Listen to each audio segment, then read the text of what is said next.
नमस्कार मंडळी, श्री स्वामी समर्थ. स्वागत आहे तुमचं माझ्या यूट्यूब चॅनलवरती. आजचा दिवस तुम्हा सर्वांना खूप छान सुखाचा समाधानाचा जाऊ देत हीच मी स्वामींच्या चरणी प्रार्थना करते आणि आजच्या या नवीन व्हिडिओला सुरुवात करते.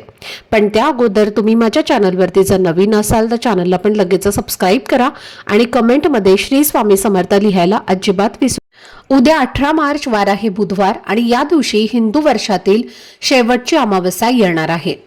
फाल्गुन महिन्याच्या कृष्ण पक्षातील या अमावस्येला दर्श अमावस्या किंवा फाल्गुन अमावस्या असं म्हणतात. हिंदू नववर्ष गुढीपाडव्यापासून सुरू होत असल्याने ही अमावस्या वर्षातील शेवटची म्हणून विशेष महत्त्वाची आहे. ही अमावस्या 18 मार्चला सकाळी 8:25 सुरू होईल आणि 19 मार्चला सकाळी 6:53 संपेल. म्हणूनच 18 मार्च हा दिवस पूर्णपणे अमावस्येसाठी आहे आणि 19 मार्च सकाळी अमावस्या संपल्यानंतर गुढीपाडवा हा सण साजरा केला जाणार आहे. फाल्गुन महिन्यात येणारी ही दर्श अमावस्या पितरांना प्रसन्न करण्याची उत्तम संधी आहे. ज्यांना आपल्या पूर्वजांच्या निधनाची तारीख माहिती नाही त्यांनी या दिवशी श्राद्ध किंवा तर्पण करून घरातील पितृदोष दूर करावा. जर तुमच्या घरात पितृदोष असेल तर या दिवशी दक्षिणेकडे तोंड करून पितरांना काळे तीळ आणि पाणी अर्पण केल्याने पितृदोष हा दूर होतो आणि कुटुंबात सुख समृद्धी आणि शांती राहते. प्रत्येक महिन्यात अमावस्या येते, पण प्रत्येक अमावस्येचं महत्त्व वेगवेगळं असतं. तर ही तिथी नकारात्मकता, नजरबाधा, शत्रूंचा त्रास आणि आर्थिक अडचणी दूर करण्यासाठी खूप प्रभावी मानली जाते. आज मी तुम्हाला महाशिवपुराणामध्ये सांगितलेला एक अतिशय प्रभावी असा उपाय सांगणार आहे, जो फाल्गुन दर्श अमावस्येला करायचा आहे. या दिवशी काहीच विशेष न करता फक्त पिंपळाच्या झाडाला अर्पण करणं पुरेसं आहे.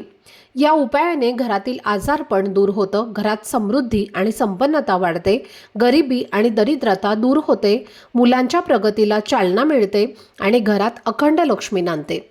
तर या उपायामध्ये कोणती वस्तू पिंपळाच्या झाडाला अर्पण करायची आहे आणि कोणत्या वेळेला हा उपाय करायचा आहे याबद्दलची संपूर्ण सविस्तर माहिती आजच्या व्हिडिओमध्ये मी तुमच्यासोबत शेअर करणार आहे.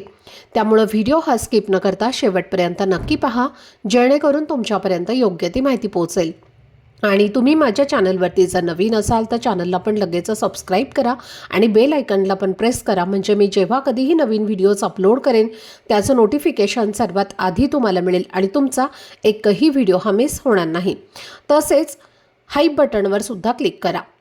तर आजच्या या व्हिडिओमध्ये मी तुम्हाला एक अतिशय प्रभावी असा उपाय सांगणार आहे, जो तुम्हाला उद्या बुधवारी येणाऱ्या दर्श अमावस्येला करायचा आहे. हा उपाय तुम्ही सकाळी 8:30 वाजल्यापासून ते संध्याकाळपर्यंत कोणत्याही वेळी करू शकता. आणि जर तुम्हाला उद्या हा उपाय करायला वेळ मिळाला नाही तर तुम्ही 19 मार्च सकाळी 7 वाजेपर्यंत देखील करू शकता, कारण त्या वेळेपर्यंत ही अमावस्या तिथी चालू राहणार आहे. अमावस्येच्या काळात हा उपाय करणं अत्यंत महत्त्वाचं आहे, कारण या वेळेत केलेले कार्य अधिक प्रभावी ठरतं. हा उपाय महाशिवपुराणामध्ये सांगितलेला आहे आणि तोच तुम्हाला मी आजच्या या व्हिडिओमध्ये सांगणार आहे. अनेक लोकांनी हा उपाय करून पाहिला देखील आहे आणि त्यांना खरोखरच त्याचं फळ देखील मिळालेलं आहे. आता तुम्ही विचार कराल की हा उपाय का करावा, तर हा उपाय घराच्या प्रगतीसाठी खूप उपयोगी आहे. आणि जर तुमचा उद्योग किंवा व्यवसाय हळूहळू चालत असेल, तुम्हाला अपेक्षित नफा मिळत नसेल किंवा कुणाच्या वाईट नजरेमुळे व्यवसायामध्ये अडचणी येत असतील तर हा उपाय तुमच्यासाठी खूप प्रभावी ठरेल. तसेच जर घरामध्ये सतत वादविवाद, क्लेश किंवा भांडणं होत असतील, घरात पैसा टिकत नसेल, शुभ कार्य नीट पार पडत नसतील, घरातील मुलं सतत हट्टीपणा करत असतील किंवा कुटुंबाची प्रगती होत नसेल, तर अशा समस्या दूर करण्यासाठी हा उपाय फारच उपयुक्त आहे. हा उपाय शत्रूंचा त्रास कमी करण्यासाठी देखील प्रभावी आहे. जे शत्रू तुमच्याबद्दल वाईट विचार करतात किंवा मनामध्ये दुष्ट विचार ठेवतात तर त्या सर्व गोष्टी पूर्णपणे नष्ट होतात. शत्रू तुमच्या समोर शरणागती पत्करतो, मग तो शत्रू गुप्त असो किंवा ओळखीचा असो. इतकंच नाही तर हा उपाय घरातील आजारपण दूर करण्यासाठी सुद्धा खूप प्रभावी आहे. बऱ्याच वेळेला असं होतं की एक व्यक्ती आजारी पडते आणि लगेच दुसरी व्यक्ती आजारी होते आणि घरातील पैसा फक्त औषधांवरती खर्च होतो. अशा अडचणी, त्रास आणि अडथळे दूर करण्यासाठी हा उपाय फार परिणामकारक ठरतो. त्यामुळे तुम्ही हा उपाय नक्की करा आणि त्याचे फायदे स्वतः अनुभवून घ्या. आता हा उपाय करण्यासाठी तुम्हाला उद्या अमावस्येला सकाळी लवकर उठायचं आहे, स्वच्छ स्नान करायचं आहे। स्नान करताना तुम्हाला डोक्यावरून स्नान करायचं आहे। अंघोळीच्या पाण्यामध्ये थोडंसं गंगाजल किंवा गोमूत्र टाका, जेणेकरून आपलं शरीर, मन आणि आत्मा हा शुद्ध आणि पवित्र होतो। आपल्यामध्ये जी काही नकारात्मक ऊर्जा आहे तर ती सुद्धा निघून जाते आणि म्हणून तर अमावस्येला स्नानाला विशेष महत्त्व दिलं जातं। स्वच्छ स्नान करून झालं की आपल्या देवघरातल्या देवांची विधिवत पूजा अर्चा करून घ्यायची आहे आणि त्यानंतर तुम्ही हा उपाय कधीही करू शकता। अगदी संध्याकाळी हा उपाय केला तरीही चालेल। आता हा उपाय करण्यासाठी तुम्हाला 2 मातीचे दिवे घ्यायचे आहेत, म्हणजेच मातीच्या पणत्या घ्यायच्या आहेत। शक्य असेल तर तुम्ही कणकेचे दिवे सुद्धा घेऊ शकता।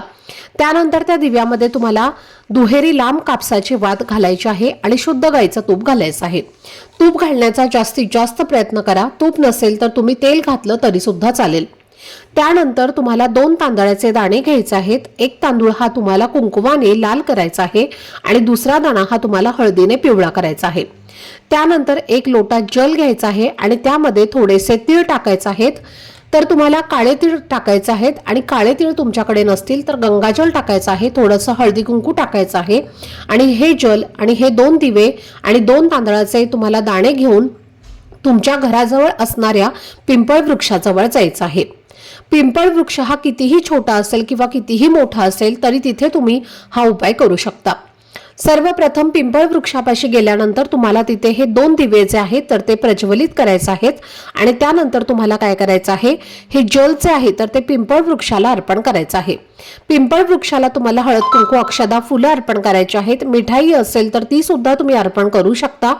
त्यानंतर काय करायचं आहे, त्या 2 दिव्यांसमोर तुम्हाला हे जे 2 तांदळाचे दाणे लाल आणि पिवळा जे आहेत तर ते तुम्हाला दिव्यासमोर तुम्हाला 2 दिव्यांसमोर ठेवून द्यायचे आहेत आणि त्यानंतर तुम्हाला 3 वेळेला स्वतः स्वतः स्वतः असं म्हणायचं आहे आणि दोन्ही हात जोडून तुम्हाला तुमच्या कुलदेवीचं नामस्मरण करायचं आहे। कुलदेवतेचे नामस्मरण करायचं आहे, पितरांचं स्मरण करायचं आहे आणि आपल्या गुरूंचं स्मरण करायचं आहे। सांगायचं आहे की कुलदेवी हे कुलदेवता किंवा पितृदेवता आमच्या आयुष्यामध्ये ज्या काही समस्या आहेत, ज्या काही अडचणी आहेत तर त्या संपूर्णपणे नष्ट होऊ द्या, अशी मनोभावे तुम्हाला प्रार्थना करायची आहे आणि त्यानंतर या वृक्षाला 11 प्रदक्षिणा करायच्या आहेत।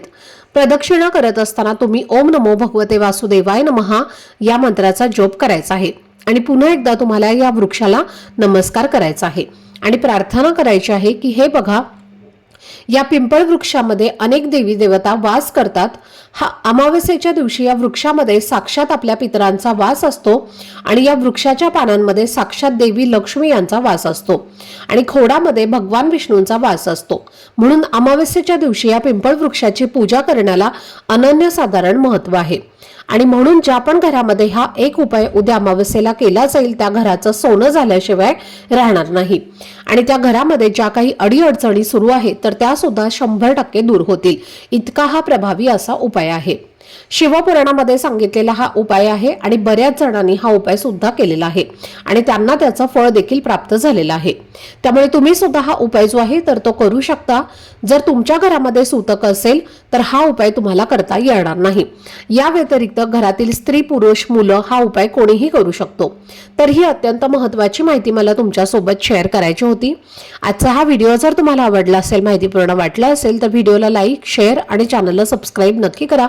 भेटूयात पुढच्या व्हिडिओमध्ये। तोपर्यंत सर्वांना श्री स्वामी समर्थ।